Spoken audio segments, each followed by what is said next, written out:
In his lectures on Raja Yoga, Swami Vivekananda points out clearly that chasing after powers or siddhis, as they are called, is not the aim of the yoga and can be a distraction from the primary goal. They may come, but should not be sought after or made a primary determinant of the yogic process, nor set as a goal of any sort. Similarly, Sri Aurobindo has emphasized that the eventual supramental transformation, while it will clearly have impacts on the physical body, does not have as its goal the conquest of death or the seeking for immortality of the body. In fact, he goes on to state that such a step would be at the tail end of a long process, not something immediate that the seeker could or might expect as a result of the yogic practice. In order to achieve this, not only the mind has to be illumined and the vital force enhanced, but the very cells of the body would need to become conscious, responsive, and capable of adaptation far beyond where they are in today's world.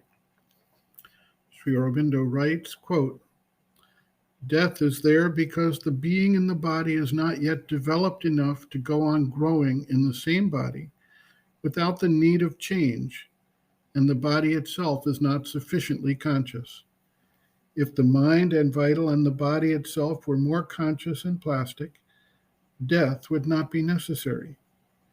As for conquest of death, it is only one of the sequelae of supramentalization, and I am not aware that I have forsworn my views about the supramental descent, but I never said or thought that the supramental descent would automatically make everybody immortal. The supramental can only make the best conditions for anybody who can open up to it then or thereafter, attaining to the supramental consciousness and its consequences.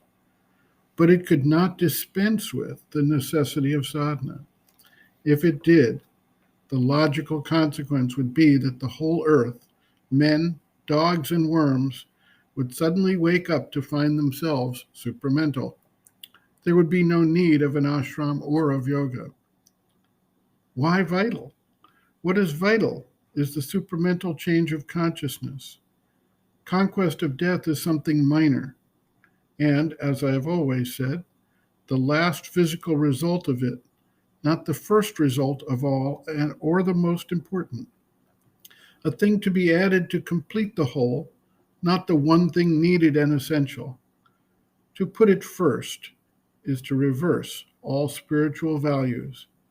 It would mean that the seeker was actuated not by any high spiritual aim, but by a vital clinging to life or a selfish and timid seeking for the security of the body. Such a spirit could not bring the supramental change." End quote. Reference, Sri Aurobindo, Integral Yoga, Sri Aurobindo's Teaching and Method of Practice, Chapter 8, The Triple Transformation, Psychic, Spiritual, and Supramental. The Supramental Transformation, pages 229 to 237.